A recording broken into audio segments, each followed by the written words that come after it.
Graça e paz, amados. Bom dia. Glória a Deus. Quero dar as boas-vindas a Marcela, aos filhos do André, nossa querida irmã Val. Que alegria tê-la aqui conosco, assim como o filhote, aos irmãos que nos visitam pela primeira vez, aos demais irmãos e aqueles que também nos acompanham pelas redes sociais. Você é muito bem-vindo.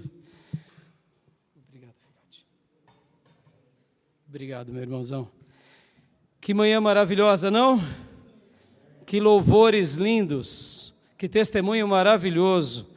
Poder ouvir aqui nossa irmã Michele, poder se lembrar da nossa irmã Cida e poder saber que nenhuma oração nossa é em vão ou será em vão. Amém, meus irmãos? Glória a Deus. Convido meu irmão, minha irmã a abrir a sua Bíblia em Gálatas 6:17, livro, ou melhor, carta de Paulo aos Gálatas, epístola 6:17. Glória a Deus.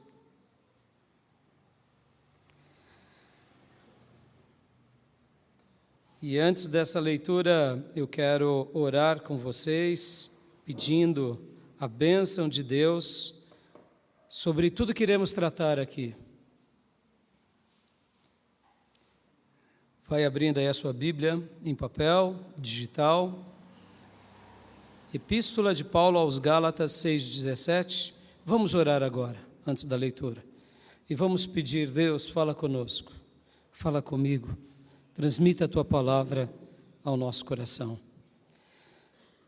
Senhor, obrigado, Deus, por essa manhã tão maravilhosa, por esses louvores tão maravilhosos, que foi cantado, foi exaltado o Teu nome, a Tua pessoa, ó Deus Trino, a Tua pessoa, ó Deus soberano, a Tua pessoa, ó Deus bendito, foi exaltada nessa manhã. E nós Te glorificamos, Te exaltamos por tudo o que o Senhor é, por tudo o que o Senhor fez, por tudo o que o Senhor faz.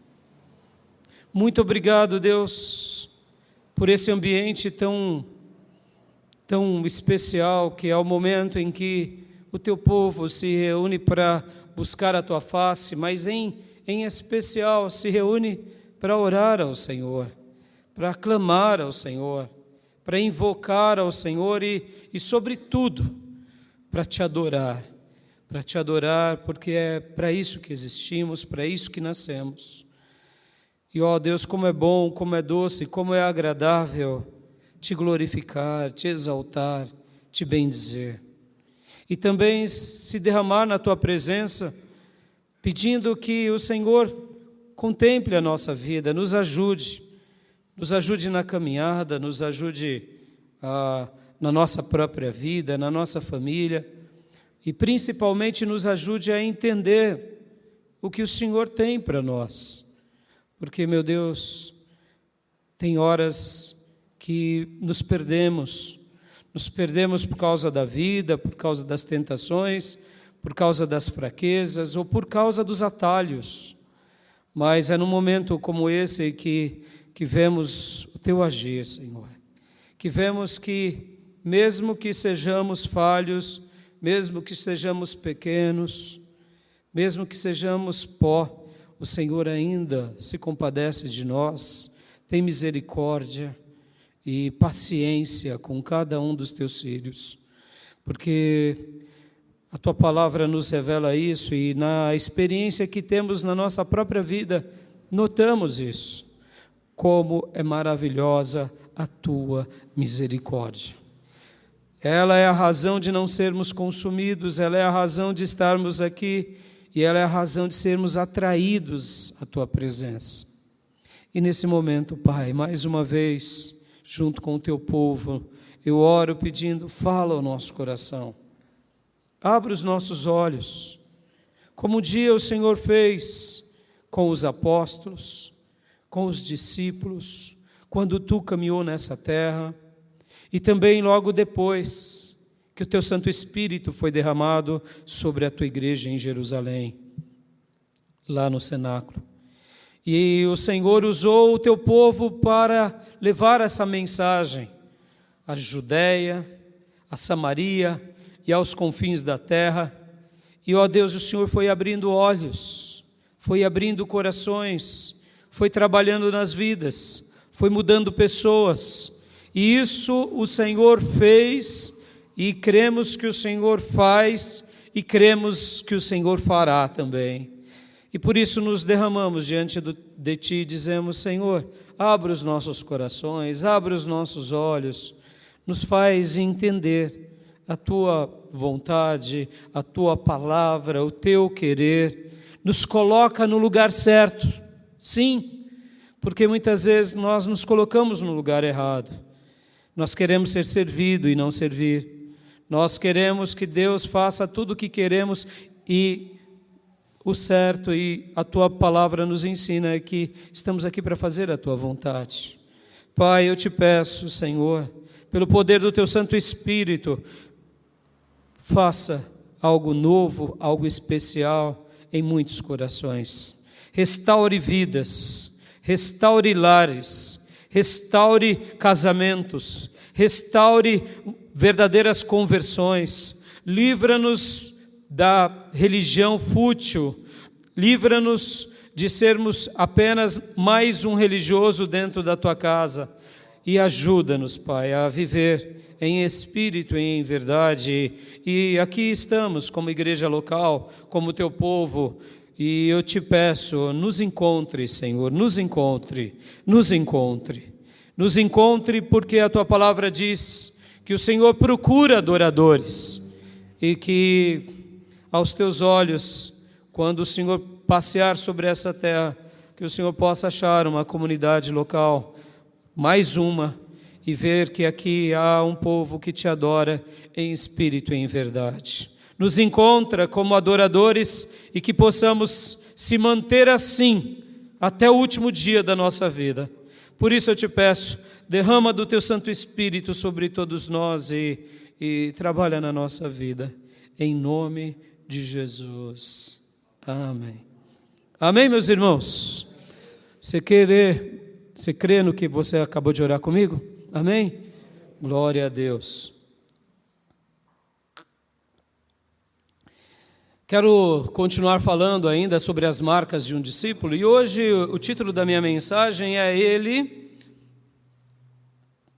me referindo a Jesus, me conquistou. Até fazendo uma afirmação, e não só uma afirmação, mas uma exclamação.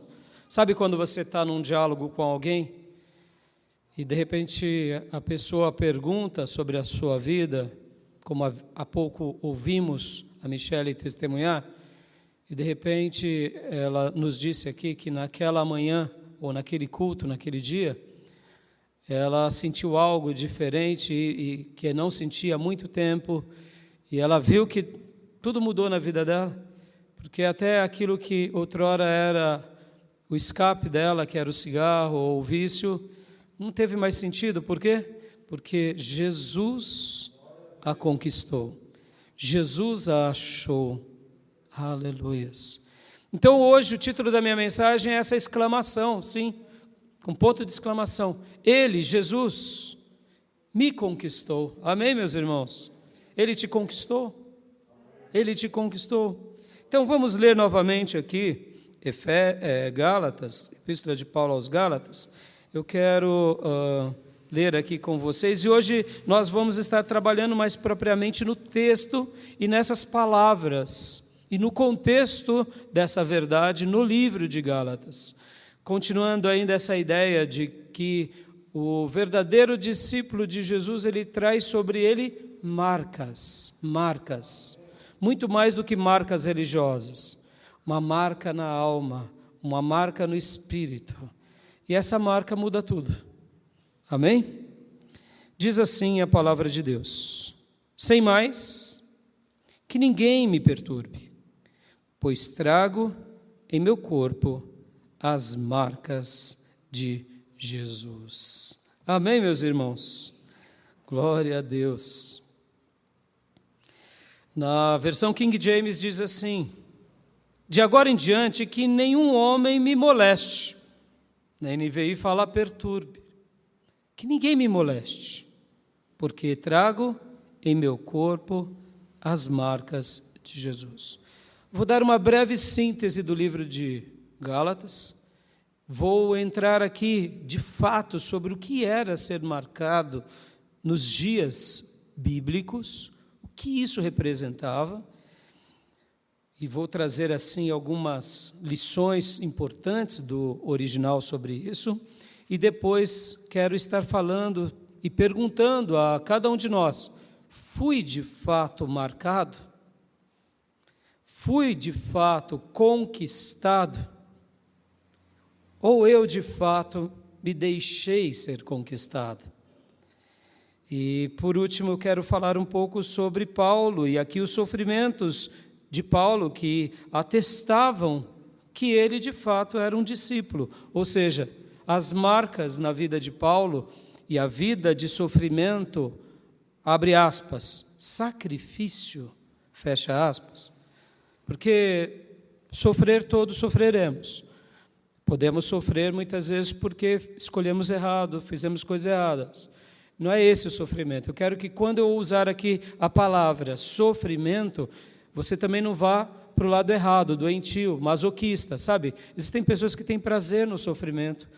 É uma pessoa um pouco desequilibrada emocionalmente. Ela escolhe sofrer ao invés de escolher se cuidar. Então, é uma pessoa que precisa de tratamento, precisa de ajuda, precisa de especialistas. Não estou me referindo também a esse grupo. E também não estou me referindo ao sofrimento propriamente da vida. Sofrimentos que causamos sobre nós, porque escolhemos errados, fizemos coisa errada, logo sofreremos. Uma pessoa que está presa porque roubou, ela sofre porque roubou. Uma pessoa porque quebrou vínculos de fidelidade no casamento, sofre porque prejudicou o seu cônjuge. Alguém que roubou da empresa e agora foi demitido e passa privações, sofre porque escolheu errado. Não estou falando sobre esse sofrimento da vida, quero me referir, quando falar sobre sofrimento, sofrimentos de sermos filhos de Deus. Sofrimentos de passarmos provações por escolhermos seguir a Deus. Sofrimentos por estarmos na luz e não nas trevas. E os filhos das trevas se incomodam. E eu não sei se você já notou, que enquanto vivíamos nas trevas, as trevas não se levantavam contra nós. Mas no momento em que simplesmente mudamos e falamos, agora eu vou ser de Jesus, agora eu vou seguir a palavra de Deus, os melhores amigos viram opositores, os parentes mais queridos viram inimigos, e existem situações que a gente até não compreende. Eu me recordo que há muitos anos atrás, enquanto eu voltava do trabalho, meu carro deu um problema, eu parei num lugar, e aí fui fazer ali o conserto. E enquanto eu estava ali, eu comecei a pregar para um rapaz que fazia a manutenção ali no meu carro, e foi uma experiência muito difícil. Era um senhor de idade, muito educado, muito doce, mas, irmãos, na hora que eu comecei a falar de Jesus, um homem endoidou com uma fúria infernal. E ele pegava assim os instrumentos, né, na oficina e quase vinha para cima. Eu fiquei assim, falei, tá bom, senhor, o senhor não quer ouvir de Jesus? Não tem problema, não vou insistir sobre isso. Agora, eu digo para o senhor que eu acredito na palavra de Deus. Eu nunca vi, foi uma das experiências mais, eu achei que eu ia tomar uma surra por estar pregando o evangelho. Ali, numa oficina que eu estava parado, o senhor bondoso, e começamos a falar da vida, das dificuldades, e aí eu comecei a citar a Bíblia, de repente eu vi que ele mudou a fisionomia, e ali, irmãos, eu não sei o que aconteceu com aquele senhor, mas tem vezes que passamos momentos assim. Se prega o evangelho para um parente, o parente vira um bicho querendo te atacar, sendo que ele não tem esse direito, mas são as perseguições, são os sofrimentos. E então, por último, a gente vai falar um pouco do sofrimento, que na realidade são sacrifícios que atestam as marcas de um discípulo na vida de Paulo. Paulo aqui, em primeiro lugar, ele ainda nessa introdução, ele começa falando assim, que ninguém me aborreça, que ninguém me perturbe, que ninguém me perturbe. que ninguém me incomode, que ninguém me moleste. Ora, deixa eu te perguntar aqui, Paulo era uma pessoa simples? Não. Ele era uma pessoa muito instruída, muito sábia, muito benquista, mas era por todos? Não. Paulo, ele era muito admirado enquanto ele pertencia a um time, mas quando ele passava para o outro time, ele era odiado pelo time anterior. E pelos novos times ou novas culturas que conheciam Paulo, ele também não era tão benquisto. Essa igreja que ficava na Galácia, uma igreja muito grande, possivelmente Paulo, quando escreve essa carta, ele não está escrevendo a uma igreja local, mas uma igreja numa região. Ou seja, os Gálatas, eles eram como se fôssemos aqui nós, os ferrazenses, né? Então, assim, é uma cidade grande. Tinham várias igrejas locais lá na Galácia. Então, quando ele escreve, possivelmente ele está se dirigindo a esse grupo todo dessa região. Então, nesse grupo todo dessa região, eles tinham passado por uma situação muito curiosa. Eles tinham recebido o Evangelho, eles tinham aceitado o Evangelho, mas agora eles estavam misturados. A fé deles tinha sido uma fé agora que se tornou uma fé misturada. Porque vieram alguns judeus e começaram a falar também para eles, olha, vocês precisam guardar o sábado, vocês precisam fazer as festas judaicas, vocês precisam fazer a circuncisão.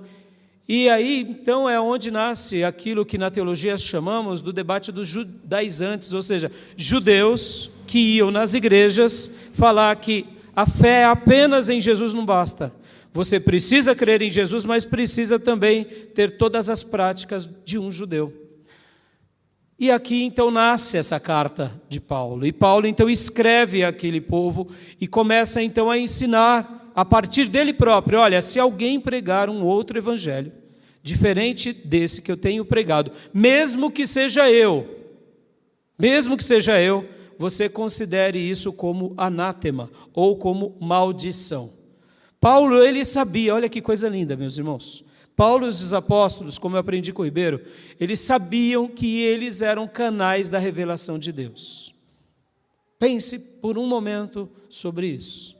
Você ser eleito por Deus, ser separado, ou ser convidado para seguir Jesus, e nesse convite, Jesus te diz, você será a minha boca na terra. Eu me revelarei à igreja por meio de você. O que você escreverá será a comida daquele povo e daquela igreja por gerações. Posso ouvir glórias a Deus? Maravilhoso, maravilhoso. Paulo sabia, ele, os apóstolos e alguns discípulos, que eles eram canais dessa revelação.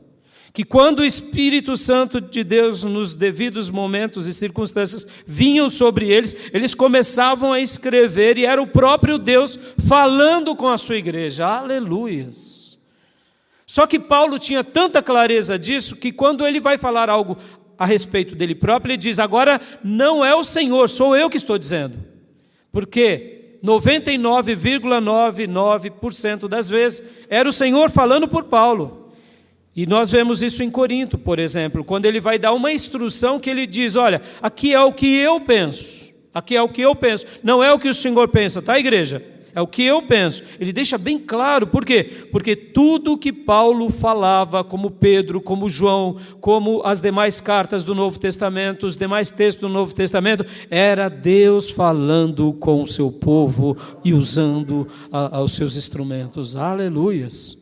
Então Paulo já começa essa carta falando isso, olha, se alguém ensinar qualquer coisa, mesmo que seja eu, mesmo que venha um anjo, que contrarie essa revelação, seja maldito. E aí ele já começa a carta assim, e depois ele vai falar um pouco sobre a vocação dele, ele vai falar sobre o chamado dele, sobre a escola dele. E se Deus assim permitir, a gente vai estar falando sobre várias marcas, as marcas que nos levam aos ensinos espirituais, as marcas que nos levam à maturidade, as marcas que nos levam ao puro e as marcas que nos levam ao verdadeiro Israel espiritual, as marcas que nos levam ao fruto do Espírito e as marcas que nos levam a batalhar pela fé. Se Deus me permitir, eu quero estar trabalhando nesses temas nos próximos cultos. Mas percebam, Paulo então ele começa a falar agora para aquele povo: olha, eu fui treinado por Jesus, eu não fui treinado pelos apóstolos. E os apóstolos validaram. E aí ele vem então agora e começa a esclarecer aquela igreja com relação a essas coisas. Porque, irmãos, guardem isso, muitas vezes nós nos perdemos com a própria religião. Não é o fato de estarmos dentro da igreja, mas a gente começa a ter uma religião, eu diria, que ela se torna autorredentiva, ou seja, eu vou na igreja, eu estou salvo. Será?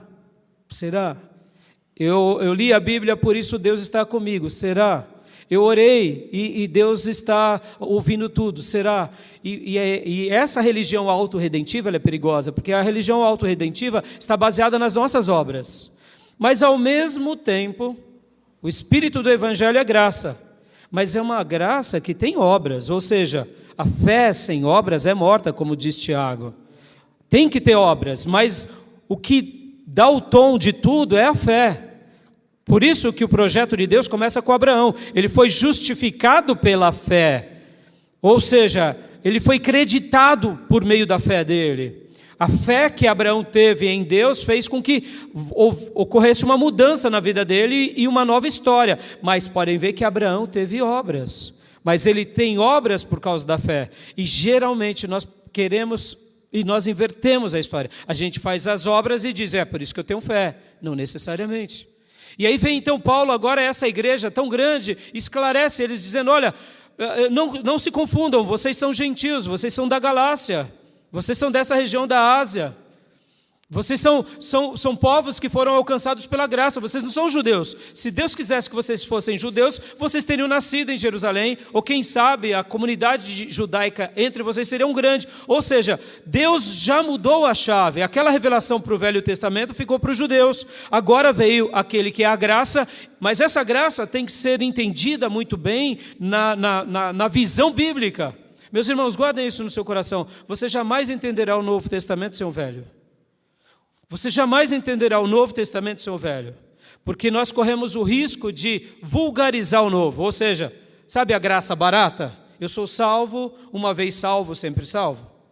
Eu me recordo que uma vez eu conversava com um jovem que ia na igreja batista, mas ele vivia muito errado, e eu falei: filho, você tem nome de profeta, você vai à igreja, mas você precisa ter um encontro com Deus. E ele disse assim: não, eu aprendi na igreja que eu vou, uma vez salvo, sempre salvo. E com os pés no pecado. Eu tentava mostrar para ele aquilo, mas ele estava firmado aonde? Na graça barata. Meus irmãos, a graça barata ela é terrível. Deixa eu dar outro exemplo aqui. Eu não tenho dúvida da doutrina da eleição, da predestinação que a Bíblia nos ensina, eu não tenho dúvida. Mas como dizia sabiamente Spurgeon, aqueles que muitas vezes se consideram eleitos de Deus, predestinados aos céus, eles estão já indo para o inferno por causa das suas vidas. Enquanto alguns outros, essa era uma crítica de Spurgeon, que acreditavam no livre-arbítrio e que temiam perder a salvação, eles estavam a um passo dos céus. O que Spurgeon estava dizendo? Olha, essa doutrina ela é maravilhosa, mas se não coadunar com a sua vida, você está perdido, duplamente perdido. Porque você sabe do seu dever, porque todo predestinado escolhe viver para Deus, e todo predestinado tem prazer em Deus, se deleita em Deus, todo predestinado vive em santidade e frutifica no Espírito para a glória de Deus. Mas ao mesmo tempo ele não se vangloria porque ele é um predestinado. Ele vive a cada dia desenvolvendo a sua fé, proclamando o Evangelho para que Deus alcance mais vidas por meio da sua palavra, porque a fé vem pelo ouvir e o ouvir da palavra de Deus, e o predestinado faz a obra, expande o reino, prega o Evangelho para a glória de Deus. Pastor, me explicam essas doutrinas. Eu não sou Deus. Deus deixou assim nas Escrituras, eu só as aceito, creio e me coloco no meu papel. Amém, meus irmãos? Então percebam, muitas pessoas vulgarizam, ao ler o Novo Testamento, somente o Novo Testamento, vulgarizam ele. Por exemplo, a questão do amor. Agora o amor virou sinônimo de permissividade e de omissão na fala. Não, eu amo. Então você faz o que você bem entende. Porque amo, vive a sua vida. Não, quem verdadeiramente ama, corrige, orienta, insiste para a glória de Deus. Amém? Então aqui Paulo continua explicando para aquela igreja e dizendo assim: olha, igreja, fujamos dessas loucuras de tentar voltar naquilo que Deus, por meio da cruz, nos libertou.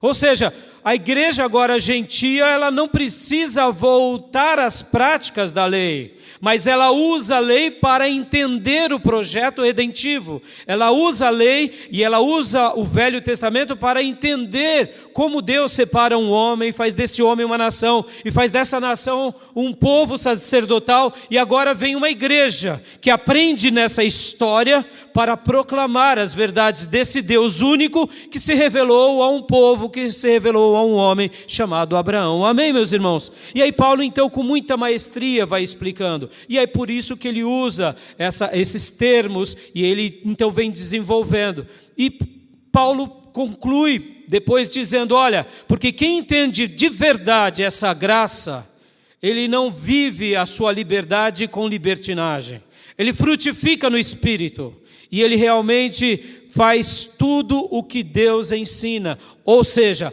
pratica bens a todos. E dessa forma, ele é uma pessoa que agora olha para aqueles que são nascidos de novo.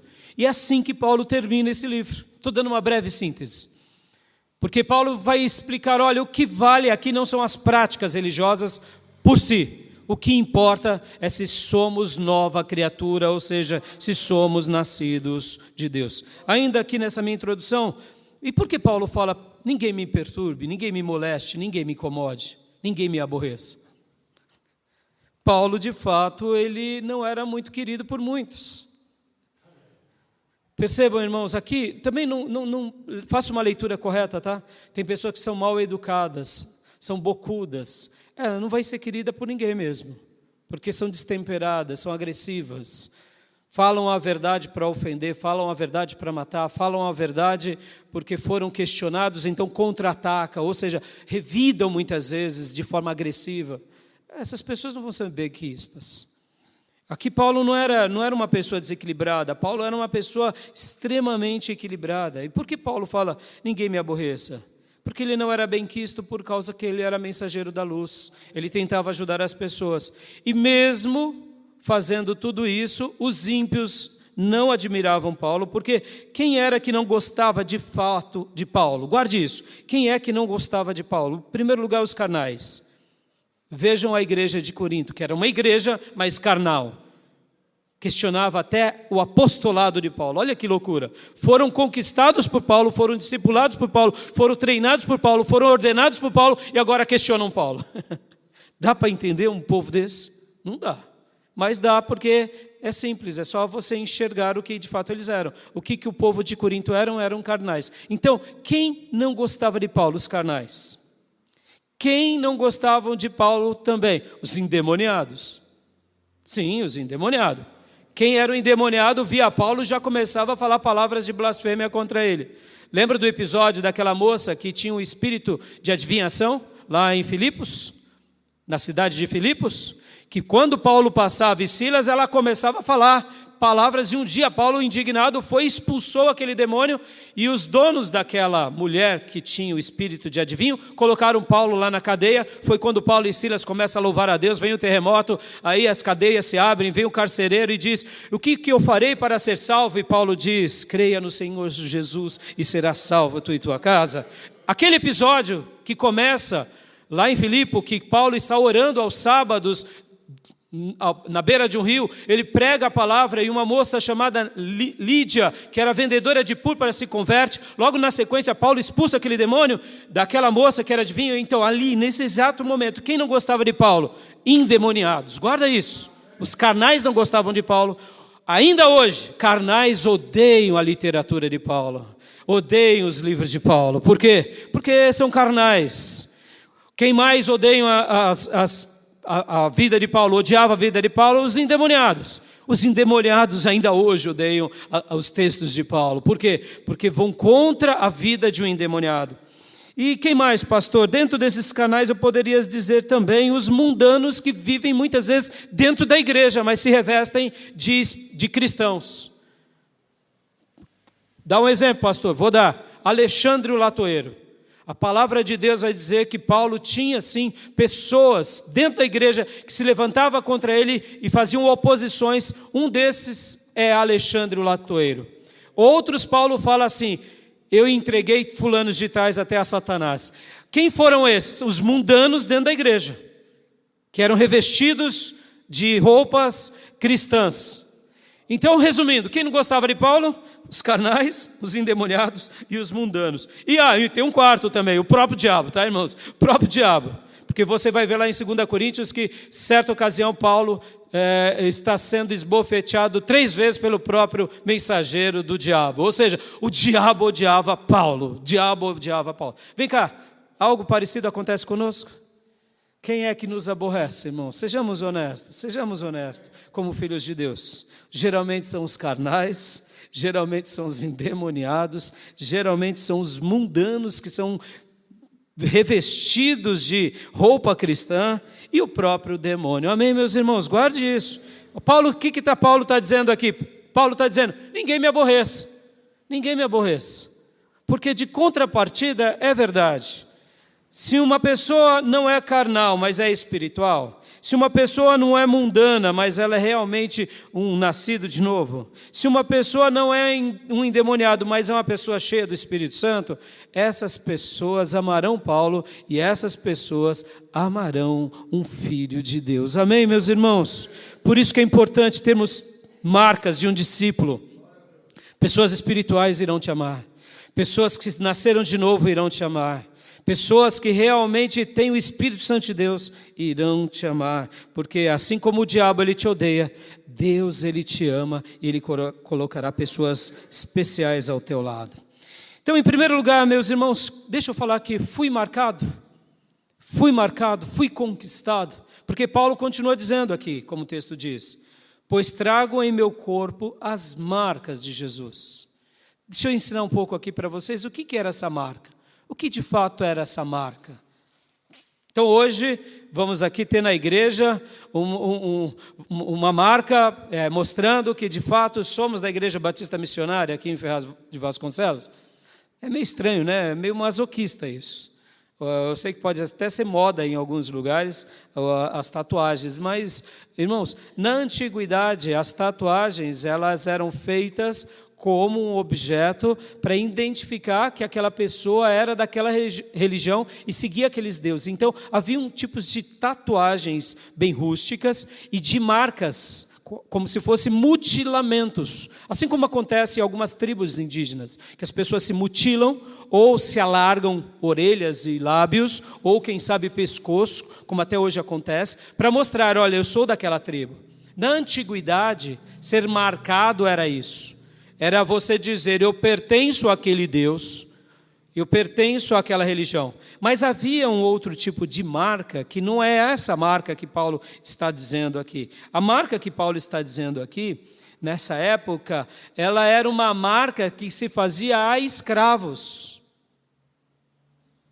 Ou seja, nos dias bíblicos havia o sistema escravocrata. Todo o Velho Testamento você vai ver isso.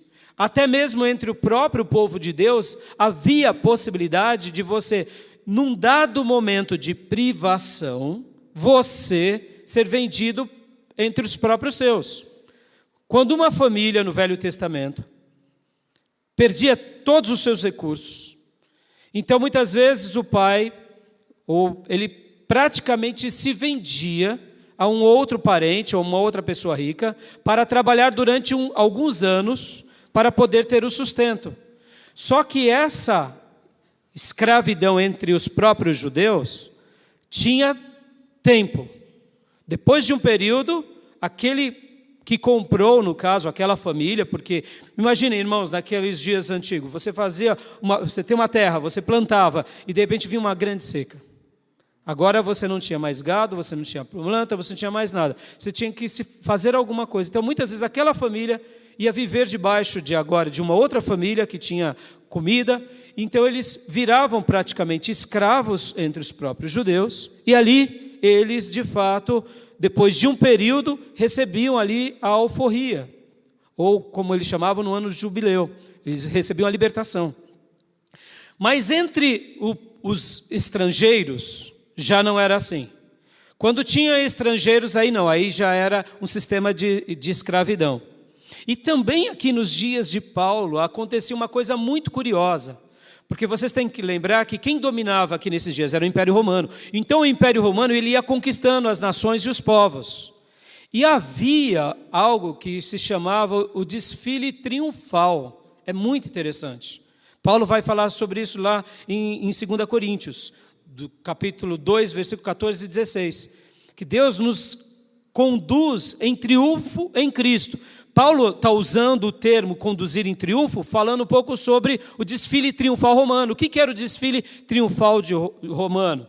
Podem ver que havia até mesmo lá em Roma o Arco do Triunfo. O que era o Arco do Triunfo? Era um lugar onde os generais, eles regressavam com o quê? Com o seu exército, depois de uma batalha de anos, trazendo o quê? Aqueles povos conquistados.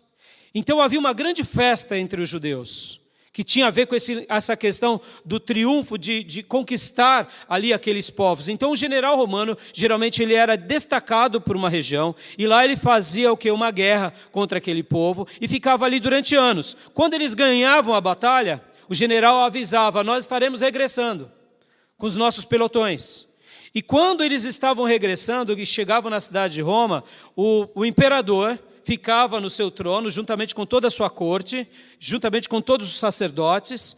A população ficava nas ruas principais e havia uma recepção desse general. O general vinha na frente, na sua carruagem, os soldados romanos vinham logo na sequência, o povo ovacionava com muito júbilo, com muita alegria, com palmas, com festa, com flores, e enquanto isso os sacerdotes romanos iam fazendo sacrifícios, e toda essa conquista era oferecida ao imperador romano. Por isso que era uma conquista triunfal nesse sentido.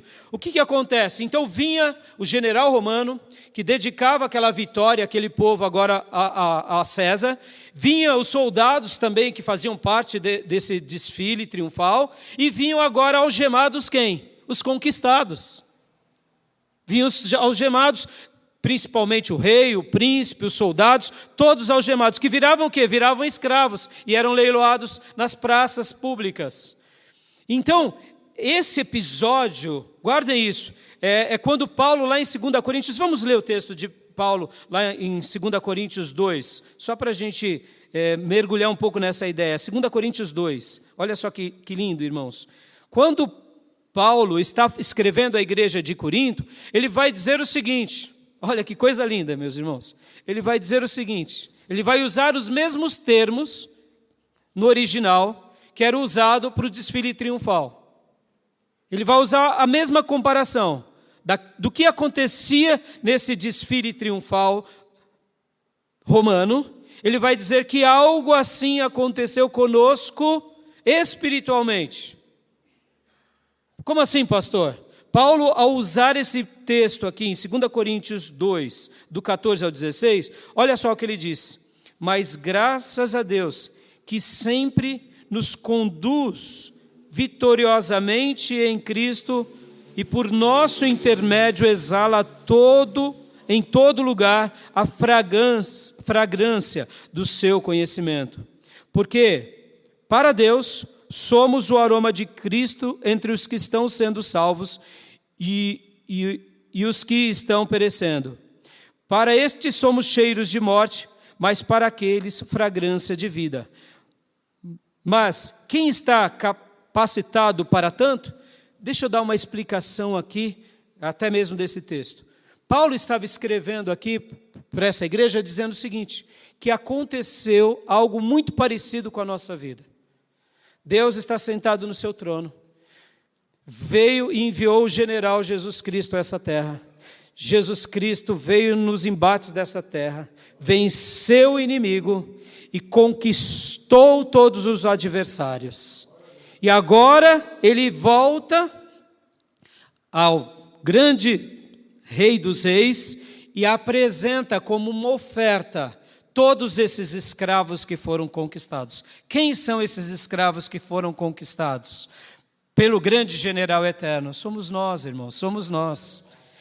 É essa figura de linguagem, usando o desfile triunfal que Paulo está dizendo aqui.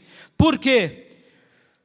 Ao mesmo tempo, um dia fomos conquistados, mas depois de conquistados, agora fazemos parte do exército. Que exército? Desse grande general, que vamos à conquista. Conquistar quem? Aqueles que estão nas garras do diabo, vencemos o diabo, capturamos aquela pessoa pelo poder de Deus, pelo poder do Espírito, e agora trazemos ele e apresentamos ao grande Rei dos Reis. Ou seja, o ciclo vai se repetindo. Não foi assim que aconteceu conosco? O Evangelho veio até nós, o Evangelho nos libertou, nos rendemos a Cristo, ou seja, Ele nos conquista, Ele nos vence. E agora, por pertencermos ao exército dele, num primeiro momento como escravos. E, irmãos, eu sei que eu estou sendo um pouco prolixo, mas é importante eu explicar tudo isso. É aí onde entra a morte de Jesus na cruz. É por isso que ele te compra, te redime, te liberta do pecado, do diabo, do mundo e da sua própria vida. Percebam como os textos bíblicos são maravilhosos, como eles vão se conversando entre eles. Por isso que a doutrina da expiação é essa que Ele compra-nos. Por isso que Jesus veio nos resgatar. Resgatar do quê? Resgatar, Ele veio nos livrar do pecado. Porque quem era o vencedor na nossa vida, irmãos? Era o diabo. E como vivíamos? Vivíamos presos no pecado, com as algemas do pecado. Então, na semelhança de escravos que eram leiloados depois desse grande triunfo, assim fomos nós. Só que diferente, quando Jesus morre na cruz, Ele compra-nos, liberta-nos daquela jaula, e o que Ele faz conosco? Ele não diz apenas para nós, você, por exemplo, naqueles dias o que acontecia? Uma pessoa era comprada, um escravo era comprado, uma mulher era comprada e virava um escravo para o resto da vida. E aí ele era marcado, literalmente. Era pegado um objeto e era furado as orelhas desse escravo e ele pertencia a uma certa pessoa. Estão entendendo? Paulo está dizendo aqui em Gálatas agora o seguinte: eu fui marcado, eu fui conquistado. O general supremo, ele me conquistou, ele me marcou. Quando eu estava lá nas praças, algemados pelo pecado, Ele veio com a sua marca e me marcou e disse: agora você é meu. Aleluias! Olha como isso é fantástico. Mas como eu dizia, quando um nobre romano comprava uma pessoa, a vida dessa pessoa era desse nobre romano. Há entre até o meio jurídico um termo chamado pater familia, ou seja, aquele que comprou, aquele pai, ele tinha o poder sobre a mulher, sobre os filhos e sobre os escravos, sobre o gado. Se ele quisesse matar o escravo, ele poderia, e ele não ia ser julgado. Por quê? Porque aquele escravo era propriedade daquele homem que comprou, ele pagou. Percebam, Jesus nos compra. Ele não nos compra para nos matar. Ele nos compra e diz: agora eu te dou a alforria, seja livre. Você é meu, eu te remi, mas não para viver um sistema de escravidão comigo, mas eu te faço agora de servo, de escravo, eu te torno meu filho e meu amigo. Aleluias! Então, nos dias bíblicos, irmãos, ainda aqui, só a última explicação para a gente ir para os pontos, eu estarei trabalhando bem rapidamente nos pontos. Olha só que coisa linda. Havia, nesses dias bíblicos, essa questão de você marcar. Marcar. Você tinha um animal, então você pegava, então, também, e usava um ferro em brasas, e ali você marcava aquele animal, como até hoje em dia muitas vezes acontece em alguns lugares. E Paulo, quando ele usa esse termo, ele está dizendo o seguinte: olha, eu fui marcado. Eu fui marcado. O general supremo me conquistou. Mas aí eu te pergunto, e falo aqui para vocês, fomos conquistados? Fomos mesmo? Vamos fazer um pouquinho aqui, uma reflexão, lembrando de Paulo. Para Jesus conquistar Paulo, foi fácil ou não? Não. Vocês se lembram? Paulo, ele estava indo perseguir a igreja em Damasco. E de repente o Senhor aparece. Vamos abrir em Atos 9. Atos dos Apóstolos 9. Versículo de número 5. Olha que coisa linda, meus irmãos. Atos 9, 5. Atos 9, 5.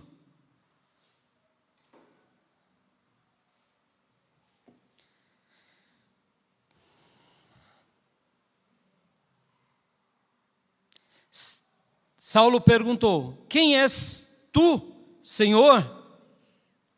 Diante daquela revelação, Jesus aparece a Paulo, ele cai por terra e ele faz essa pergunta: quem és tu, Senhor? Ele respondeu: eu sou Jesus, a quem você persegue. Mas eu gostaria de ler agora na King James também, que diz assim: e ele disse: quem és tu, Senhor?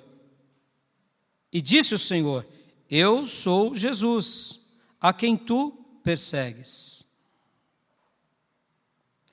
E aí vem uma frase que eu quero destacar para vocês: duro é para ti chutar contra os aguilhões. Dura coisa é recalcitrar contra os aguilhões. Jesus fala para Paulo. Tá bom, pastor, o que o texto está dizendo aqui? Paulo, pare de lutar contra mim. Paulo, pare de lutar contra o aguilhão. O que era o aguilhão, meus irmãos? O aguilhão era um instrumento, era uma ponta de ferro, era um ferrão, que geralmente quando você utilizava um boi, uma canga, um animal, para você frear aquele animal, você tinha esse ferrão. E o ferrão fazia o animal parar, porque senão ele se fere.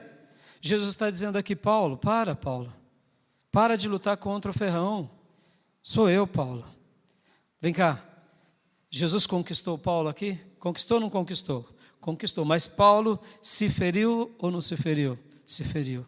Porque ele insistia de seguir a Deus do jeito dele. Eu queria gastar algum tempo aqui com vocês nesses 3 pontos agora, meus irmãos. Eu fui realmente conquistado pelo general? Eu fui realmente marcado? Eu me deixei ser? Ou eu tenho lutado contra isso? Como eu sei que eu tenho lutado contra isso, meus irmãos? Quando eu estou me ferindo no pecado. Quando eu estou me ferindo seguindo o meu próprio curso de vida. Amado, o pecado não vai te satisfazer. O mundo não vai preencher a tua alma. Uma pessoa que nasce dentro da igreja, que está dentro da igreja, que vive a vida religiosa, mas ele não se entrega ao verdadeiro evangelho, ele está recalcitrando contra o aguilhão, ou seja, ele está chutando o que? Um objeto pontiagudo. Quantos são os nossos irmãos assim? Que vivem no pecado, satisfeitos no pecado, se justificam no pecado, mas na realidade, essa pessoa, ela está causando para si condenação. Por isso que eu faço a pergunta aqui nesse primeiro ponto: fomos de fato conquistados? Fomos realmente conquistados por esse grande general chamado Jesus Cristo, o Filho de Deus?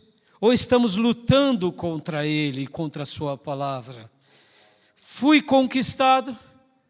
E aqui eu queria dizer que Paulo, depois dessa experiência, ecoa aquela frase que é o meu título: Ele me conquistou. Ele, Jesus, me conquistou. Paulo lutou. Quantos são os que estão lutando? buscando nos prazeres e buscando na vida algo para preencher. Meus irmãos, o vazio do nosso coração tem uma medida, e a medida é o Filho de Deus, o Nazareno, Jesus Cristo, o Senhor. Nada nessa vida nos preencherá. Eu fico vendo como esses dias em que temos vivido são dias maravilhosos de tecnologia, de descoberta, de inovação, de revoluções, de oportunidades. Eu fico vendo como os jovens têm ganhado dinheiro, jovens que mal começaram a viver já estão ganhando milhões, mas eu quero dizer que o dinheiro não vai preencher a nossa alma, porque a sua alma só pode ser preenchida pelo Filho de Deus. Ganhe dinheiro, faça um projeto de vida maravilhoso, mas entregue a sua alma a Jesus, consagre-se a Jesus, porque Jesus tem o melhor projeto para nós. Podem ver, meus irmãos, hoje existem pessoas que estão tendo muitas oportunidades, até dentro da igreja também. A pessoa tem um talento, ela vai brilhar, e muitas vezes aquilo que era uma virtude se torna uma praga, porque agora ele faz do seu talento o seu ídolo, ele faz da sua fama o seu aguilhão, sendo que o que importa para nós é Deus. E eu te pergunto, será que temos lutado contra o aguilhão? Será que temos insistido? Faça que nem Paulo, que depois dessa experiência de Atos, capítulo de número 9, ele disse, gritou, ecoou a muitos povos: Jesus me conquistou, Jesus me conquistou. E aqui, segundo lugar, que eu vejo que é uma das coisas mais lindas. Deus luta conosco, e a gente luta com Deus. Todos nós temos muito de Jacó, meus irmãos. Podem ver, porque a gente gosta e se identifica com, por exemplo, com Pedro, porque Pedro é essa pessoa impulsiva, ansiosa, fala demais, e se identifica conosco, que somos falhos. Quais outros personagens da Bíblia a gente se identifica? O Jacó. Jacó, o eleito de Deus errante. Pode ver Jacó. Jacó já nasce sendo eleito, porque Deus ama Jacó e aborrece Esaú. Ele já nasce com propósito. Possivelmente ele era visto por sua mãe e por seu pai como o eleito, o queridinho de Deus. Mas em algum momento ele se perdeu. E olhem a vida dele. O que foi senão recalcitrar contra o aguilhão. Ele compra a primogenitura do irmão, ele mente ao pai para receber a bênção, ele foge da família, a mãe dele sempre ali, muitas vezes acobertando. Perceba, meus irmãos, o erro foi da mãe? Sim, mas o erro é dele, porque ele poderia ter escrito outra história. Não terceirize o seu erro, meu irmão, não terceirize, sabe? Somos falhos, admita a sua falha, porque para que a gente possa realmente entender aqui Ele me conquistou, eu preciso me deixar ser marcado. Eu preciso me render voluntariamente, intencionalmente a Ele. Diferente de um general que tem o poder sobre nós, ou um soldado que vence num campo de batalha, que sobre humilhação impõe a sua vitória sobre o seu oponente, Deus não fez isso conosco. Não tem essa relação com Deus. Tem pessoas que veem Deus como um ser agressivo, que impede de fazermos as nossas vontades, que impede a nossa vida. Não, meus irmãos, a nossa vida só nos destrói. Voltando para Pedro e para Jacó. Jacó se automutilou. Jacó se mutilou por quê? Porque até quando ele foge, e ele está em Betel, e ele tem a visão da escada e dos anjos subindo e descendo, ele diz para Deus, negociando com Deus: se eu voltar, eu dizimo. Ele era espertalhão até com Deus. Se eu voltar para a casa dos meus pais, porque eu aprontei muito, mas se eu voltar e próspero, eu dizimo, senão não dizimo. Ou seja, eu fico vendo Deus ver a nossa vida como pequeninos Jacós, e eu fico vendo Deus sorrindo para nós, dizendo: ah, meu Jacózinho, minha Jacózinha, você vai sofrer, filho. Você vai sofrer, mas não tem problema, eu vou te ensinar pelo sofrimento. E o que é a vida de Jacó? Se não lá, agora com Labão, ele colhe tudo que plantou. E agora ele regressa próspero, mas lá no Vale do Jaboque, em Peniel, ele tem um encontro com Deus, aleluias! E ali ele também foi marcado, Jacó. Deus o fere, ele luta com Deus. Porque Deus muitas vezes faz algo assim com alguns filhos dele? Porque, irmãos, quando nós lutamos com Deus, Deus ele se revela para nós nesses embates, para ele mostrar para nós: olha, meu filho, eu tenho o melhor para você, mas não tem problema, já que você é o meu Jacózinho, já que você é a minha Jacózinha, já que você insiste, eu vou te ensinar na batalha, no meu Peniel, eu vou te marcar, eu vou te ferir, porque eu te amo, porque Ele é aquele que nos fere e depois nos cura, aleluias. E Jacó ilustra bem, assim como Paulo, esse episódio. Por quê? Porque agora o que acontece com Jacó? Jacó, depois do Vale do Peniel, que Deus muda o nome, Deus muda o coração, Deus muda a natureza, ele está pronto para quê? Para voltar à casa dos seus pais. E ele pede perdão ao irmão, e ele reescreve a sua história, porque agora ele já não é mais o Jacó, o errante, o enganador, agora ele se torna o Israel, aquele que luta com Deus e que vence, o príncipe de Deus na terra. Por quê? Porque ele não olhou mais para ele, agora ele olhou para o eterno e buscou no eterno uma mudança. Podem ver que Pedro passou por isso, podem ver que Paulo passou por isso. Paulo lutou com Deus, mas em segundo lugar agora ele se deixa ser vencido. E eu quero agora gastar alguns minutos em cima disso. Meu irmão, se deixa ser vencido pelo Senhor. Seja vencido por Ele. Seja vencido por Ele. Eu sei que em alguns momentos da nossa vida, quando Deus nos pede algo grande, a gente num primeiro momento pode até ter incredulidade, no segundo momento a gente pode até ter resistência, mas meus irmãos, seja vencido por Ele, porque Ele tem o melhor para a sua vida. Deus nunca te levará a um projeto para te destruir, mas Ele sempre te conduzirá a um projeto para te abençoar e abençoar muitas pessoas. Sabe qual é a comparação que eu quero usar aqui com vocês por esse lado de deixar-se ser vencido? Porque Paulo diz, eu fui marcado por Jesus, ninguém me aborrece, porque eu trago sobre o meu corpo as marcas de Jesus. O que ele estava dizendo? Olha, ele me conquistou, ele me marcou, mas agora eu me torno alguém que diariamente sou conquistado por Ele, que me deixo conquistar por Ele. Ou seja, voluntariamente eu me rendo a Ele. Voluntariamente eu digo sim ao meu mestre. E sabe qual é a ilustração que eu quero fazer com vocês? Está lá em Êxodo 21, versículos 5 e 6. Êxodo 21, versículos 5 e 6. Olha que coisa linda, meus irmãos. O que acontecia com um escravo judeu quando ele se encontrava com um dono maravilhoso? Eu sei que isso é uma exceção. Essa era uma exceção, mas existiam essas exceções. Vocês lembram de José do Egito?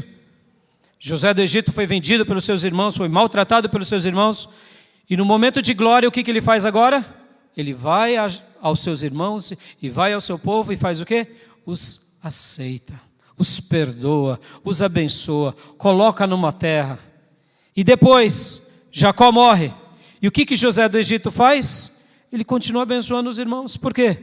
Porque ele era um senhor bondoso, uma pessoa valorosa. Tanto é que quando Jacó morre, os irmãos de José ficam com medo e diz: ele vai nos prejudicar porque papai já morreu. Não, ele diz: não, fiquem tranquilos, eu vou continuar abençoando, porque eu nasci para abençoar.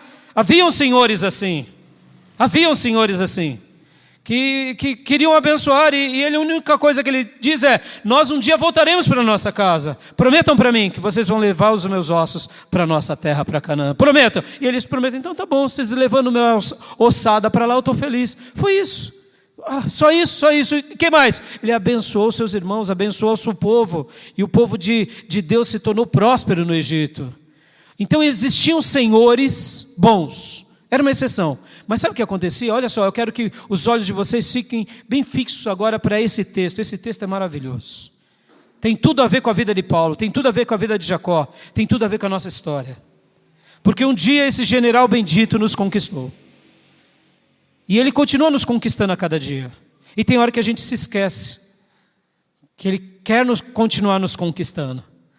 Tem hora que a gente esquece. A gente acha que porque agora a gente está algum tempo dentro da igreja, que a gente vai dar o tom da nossa vida. A gente vai fazer o ministério e a obra de Deus segundo a nossa vontade. Meus irmãos, a gente está aqui para fazer a vontade dEle, para a glória dEle. Não tem sentido se não for assim. Não tem sentido.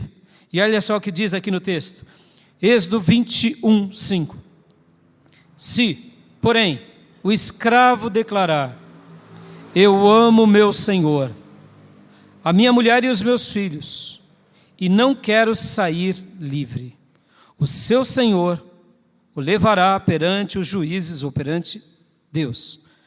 Terá que levá-los à porta, à lateral da porta, e furar a orelha.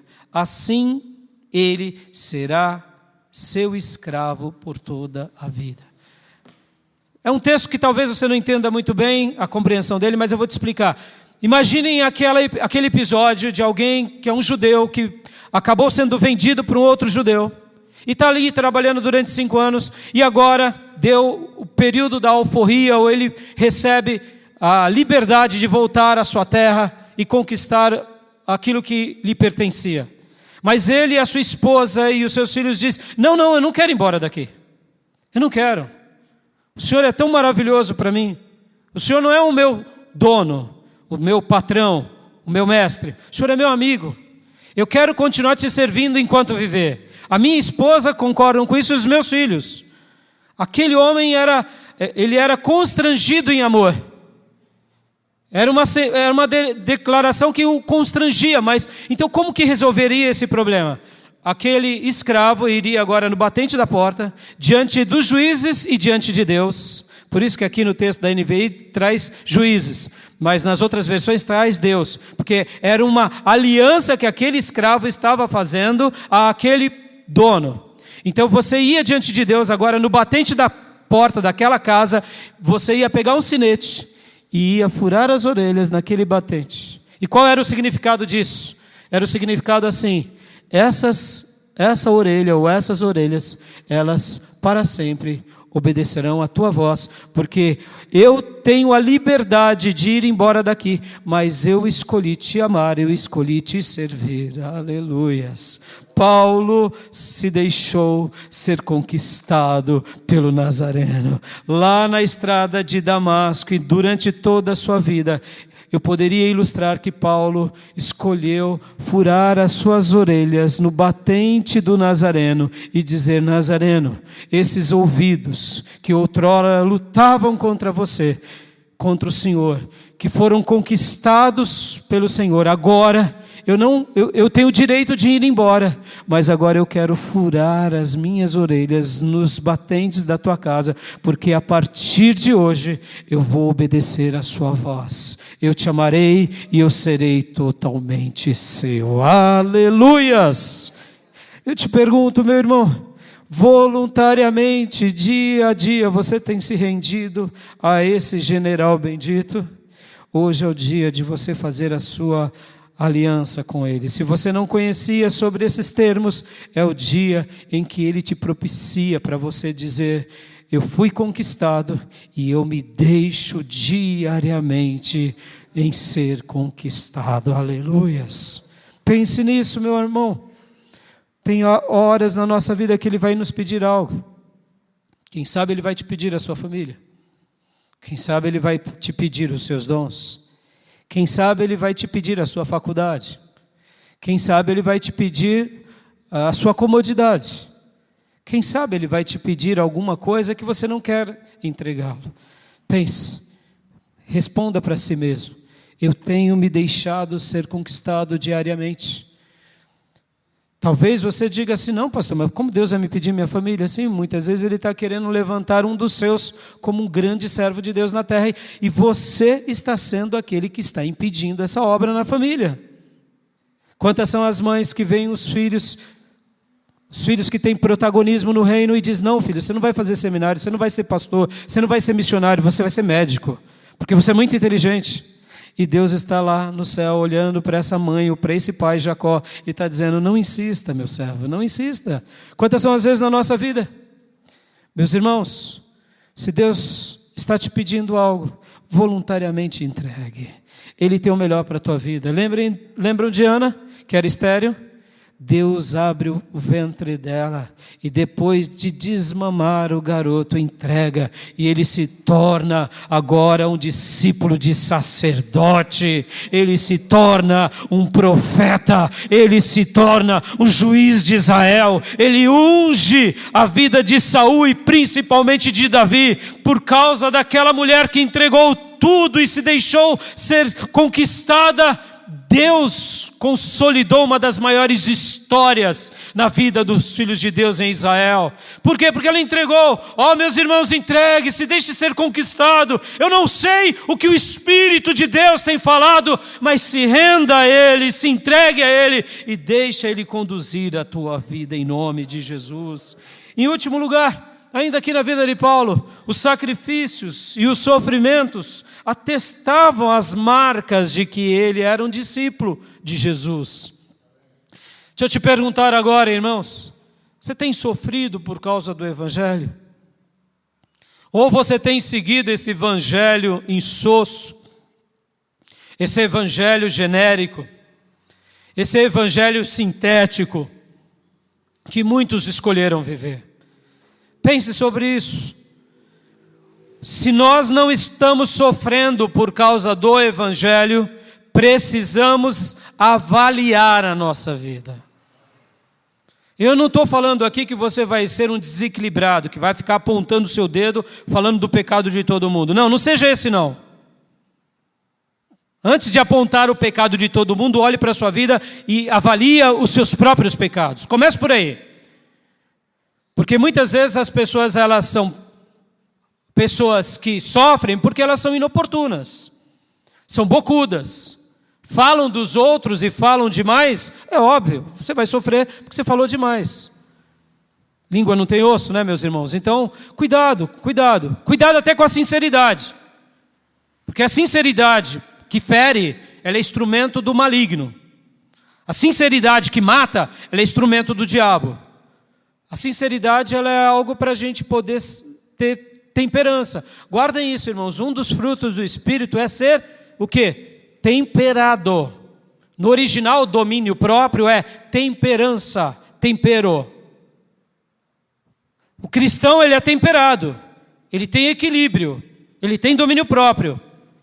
Eu estou dizendo aqui... Não estou dizendo que você não pode fazer a obra de Deus. Se Deus te levantar para pregar na praça, pregue na praça. Se Deus mandar você pregar, pregue. Meus irmãos, a Bíblia tem exemplos disso, mas eu estou dizendo assim, tem muita gente que sofre e passa por provação porque é um desequilibrado, é um bocudo, é uma maledicência, é um fofoqueiro. Aí, meu irmão, vai sofrer mesmo. Porque as pessoas vão olhar para você e vão dizer: são crentes sem vergonha. Aí, meus irmãos, não sejam desses. Amém, igreja? Eu estou falando aqui desse sofrimento que virá sobre nós. Desse sofrimento que a gente vai receber mal, a gente vai pagar com bem. É fácil fazer isso? Muito difícil. É o sofrimento pelo qual a gente vai dizer: não, eu vou amar o inimigo. Eu vou amar o opositor. Eu vou amar quem me persegue. Eu não vou revidar com a mesma moeda. É esse sofrimento. É o sofrimento de ser mal compreendido muitas vezes. Mal compreendido como? Mal compreendido pela família. Pastor, mas a gente vai passar por isso? Claro que vai. Só de você estar numa igreja dominicalmente e participar de uma igreja, você já é ridicularizado. Pode ver. Hoje, quantas são as pessoas que são ridicularizadas? Porque somos vistos como beatos. E ao dar o dízimo? E dar o dízimo, então nem se fala. Aí pronto. E ao viver em santidade? Aí, não, então piorou. Porque a gente precisa agradar todas as pessoas. Percebam, irmãos, a gente tem sofrido por Cristo. Sofrido mesmo. Eu não estou falando aqui coisinha pequena. A gente tem que ser sacrificado. A gente sai da zona de conforto. Porque Paulo estava dizendo aqui, olha, ninguém me aborreça, porque eu trago as marcas de Jesus. E essas marcas de Jesus no meu corpo, elas atestam que eu sou discípulo dele, para a glória dele. Essas marcas nas minhas orelhas, essas marcas na minha vida, mostram que ele me conquistou. Mas essas marcas também mostram muito mais, não só que ele me conquistou, mas que eu me deixo ser conquistado toda vez que ele me pede. Porque, irmãos, olha que interessante, Paulo trazia no corpo dele marcas mesmo, de verdade, porque ele foi apedrejado em praças, foi chibatado. Lembra, eu contei aqui do episódio de Filipos. Ali ele tomou açoites, foi acorrentado. Paulo teve náufragos. Paulo, possivelmente, quando a Bíblia fala que ele tinha um espinho na carne, foi do apedrejamento, ou seja, ele passa pelo apedrejamento e agora ele tem uma deficiência no seu corpo que o acompanha para o resto da vida. Mas ele não reclamava. Eu me lembro de um missionário que ele foi pregar na Rússia, ainda quando era comunista, logo depois que houve a queda do comunismo, ele foi convidado, um missionário brasileiro, aí numa reunião de cristãos que viviam ali debaixo da União Soviética opressora.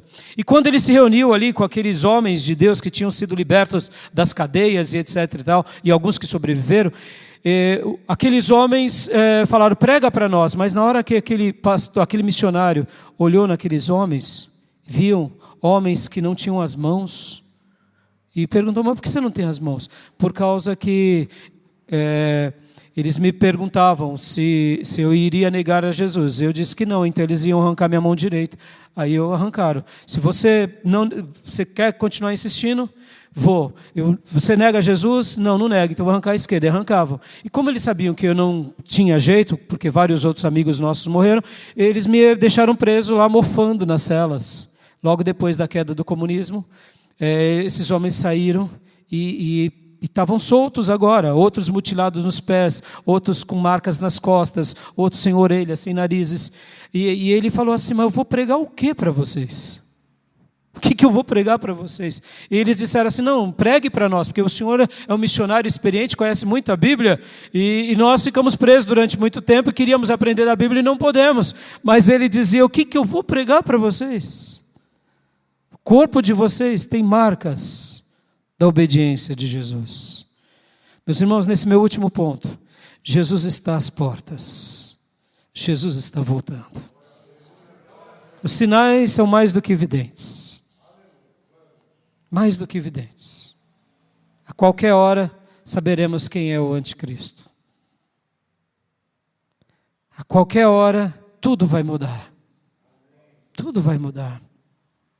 Mas talvez você diga assim, mas pastor, gerações no passado não achavam também que seriam últimos dias? Sim, é verdade. Na Primeira Guerra Mundial, muitos cristãos achavam, Jesus vai voltar. Aí não voltou. E aí veio a Segunda Grande Guerra Mundial. Eles também achavam. Mas eu quero te dizer o seguinte, irmãos. Muitos desses que achavam que Jesus estava a portas, e que de fato Jesus não veio, eles se consagraram e pregaram o Evangelho. E ganharam muitas vidas, que inclusive morreu na Primeira Grande Guerra Mundial e na Segunda Grande Guerra Mundial. Ou seja, Jesus voltou para eles. Será que realmente estamos prestes a entrar naquilo que a Bíblia fala, que é o período da tribulação? Eu creio que se não for a nossa geração, serão as próximas gerações. Posso estar errado, pode ser que dure mais 100, 200 anos, pode ser. Mas eu te digo uma coisa, Jesus pode voltar para nós. Se vier uma terceira grande guerra mundial, Jesus está voltando para nós. Sim ou não? Sim. E aí eu te pergunto, você está preparado, meus irmãos? Porque olha, se você está juntando ouro, prata, dinheiro, isso, o ferrugem vai corroer. As coisas perecíveis vão ficar. Mas se você está juntando tesouro no céu, aleluias. É por quê? Porque você está sendo marcado pelo Nazareno. Guarde isso, meus irmãos. Hoje, para você seguir a Deus, você não quer sacrifício nenhum. Nenhum. E quando vier a perseguição? Aí você está dizendo para você mesmo que você vai aprender? Não, filho, não filhar. Hoje já estamos no estágio de Deus. Amém, meus irmãos? Seja conquistado pelo Cristo. Se deixe ser conquistado por Ele. E, sobretudo, aprenda a viver uma vida de sacrifício em amor a Ele, porque isso vai atestar no seu coração de que Ele é o seu Deus. Aleluias. E olhe para o sacrifício e para o sofrimento como algo bom. Porque se você é da luz, as trevas não gostará. Mas saiba de uma coisa, maior é aquele que está em você do que aquele que está no mundo. E para eu concluir, para orar com vocês, podem ver que Paulo aqui no capítulo 5, ele fala da obra do Espírito e do fruto do Espírito. Quem realmente foi conquistado por Jesus e se deixa ser conquistado por Ele, frutifica no Espírito o tempo todo. Aleluias! E por isso que ele diz, ninguém me moleste, ninguém me inoportune, ninguém me incomode. Porque quem vive no Espírito não fica parado nas besteiradas da carne, porque ele tem algo melhor a gastar o seu tempo, a sua energia, o seu coração, e há uma satisfação nele nas coisas que vêm do Espírito Santo de Deus. Para eu orar com você, você tem frutificado no Espírito, então Ele te conquistou. Você tem frutificado no Espírito, é porque diariamente você se rende a Ele. Você tem frutificado no Espírito, é porque você aprendeu a viver em sacrifício, em sofrimento, e isso atesta que nós fomos marcados por Ele, segundo a vontade dEle, e que nós pertencemos a Ele. Agora, se você tem frutificado na carne, então, meu irmão, eu te digo, nessa manhã tão especial, volte ao Senhor. Seja conquistado por Ele. Pare de lutar contra os aguilhões. E se talvez você que me ouve e ainda nunca entregou a sua vida a Jesus, eu quero te dizer, Ele quer te conquistar. Como o general romano e todo o pelotão romano e toda a esquadra romana faziam. Ele quer te conquistar. Mas saiba disso, diferente dos homens, Ele te conquista para te libertar. E Ele te dá essa chance. Seja meu, inteiramente. Meu irmão, se você um dia foi conquistado por Ele, mas ao longo da caminhada você se perdeu nesse sentido de deixar-se ser conquistado por Ele, hoje é o dia que Ele quer que você vá até os umbrais da casa de Deus e fure os seus ouvidos e diga: a partir de hoje, meu Rei, a partir de hoje, meu Senhor, esses ouvidos, essa mente, esse corpo servirá para a Tua glória. Se você em algum momento se perdeu, irmãos, porque a nossa vida é essa, muitas vezes na caminhada a gente se perde. Então eu quero te dizer, fure as suas orelhas. Se você já fez isso no passado e se perdeu, faça isso de novo. Faça, incansavelmente. Porque é maravilhoso dizer que nem Paulo, Ele me conquistou, e diariamente eu me rendo a Ele, e deixo com que Ele me conquiste em todas as áreas da minha vida. Não importa o preço pelo qual Ele quer que eu pague, porque eu sei que o preço dEle ainda é o melhor para a minha vida. Amém? Eu quero orar com você. Onde quer que você esteja, meu irmão, eu quero orar agora. E eu queria que você agora pensasse sobre tudo que Deus falou por meio da nossa vida aqui a você. E eu quero que você ore agora, ore, diga para você mesmo, faça essa pergunta: Ele me conquistou? Se não, hoje é o dia que Ele quer conquistar a sua vida. Faça essa pergunta: Ele tem me conquistado diariamente e eu tenho me rendido involuntariamente a Ele? Ou em algumas áreas eu me rendo e outras não? Então hoje é o dia que Ele quer que você pense sobre isso. Avalie se realmente você o ama e se renda inteiramente e incondicionalmente a Ele. Quero orar com você, meu irmão, quero orar por todos nós. Vai orando agora onde quer que você esteja, tanto aqui na igreja, quanto nas redes sociais, quanto, quem sabe, ouvindo esse culto em algum outro dia, em algum outro período.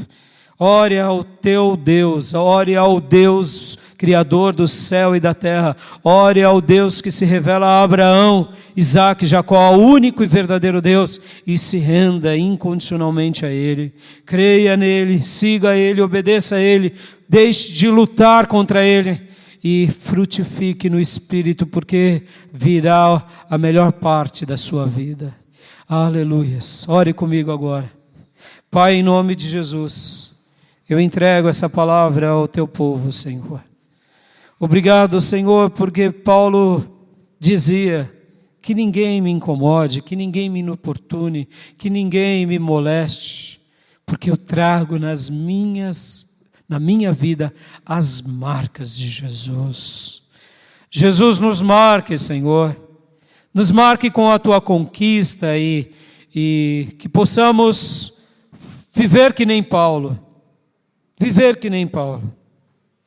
declarando para nós mesmos diante do Senhor: eu fui conquistado por Ele. Ele me conquistou, como é bom ter sido conquistado por esse general supremo, por esse general incomparável chamado Jesus. Na cruz Ele nos conquistou e diariamente podemos dizer: nos conquiste, Jesus, e se fazer conquistado por Ele. Ó meu Deus, obrigado, Senhor, obrigado, porque diariamente o Senhor nos conduz em vitória, em triunfo em Cristo, e hoje exalamos o bom perfume de Jesus.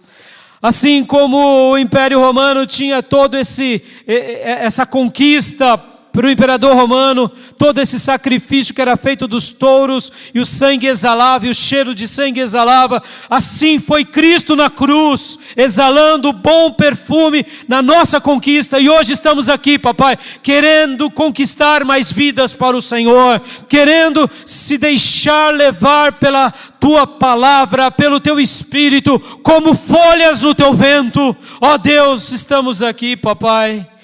Conquiste-nos, Senhor, e ensina-nos a viver, Senhor, uma vida de sacrifício em amor.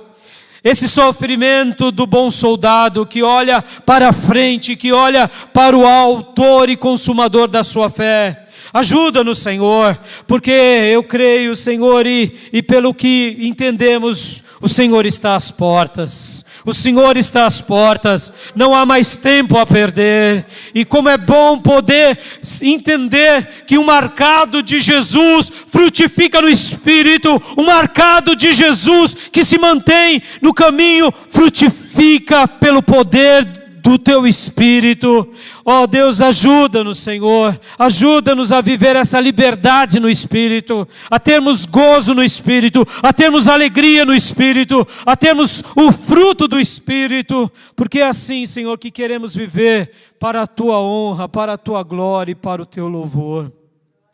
Senhor, eu oro e intercedo pelos meus irmãos que estão agora refazendo as suas alianças, ou por aqueles que agora estão no seu coração se entregando a Cristo, se rendendo unicamente a Cristo.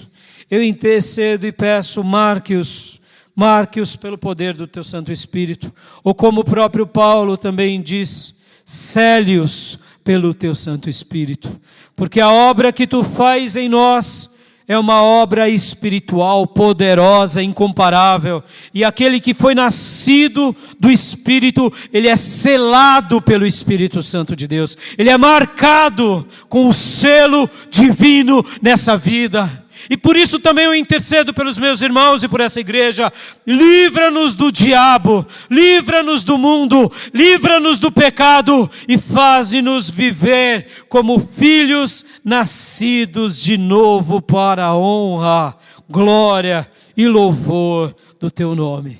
É assim, Pai, que eu oro por todos nós e peço, tenha misericórdia de nós, tenha misericórdia daqueles que se afastaram, mas traga-os de volta e que eles entendam essa graça bendita de ser marcado, de ser conquistado pelo Cristo ressurreto.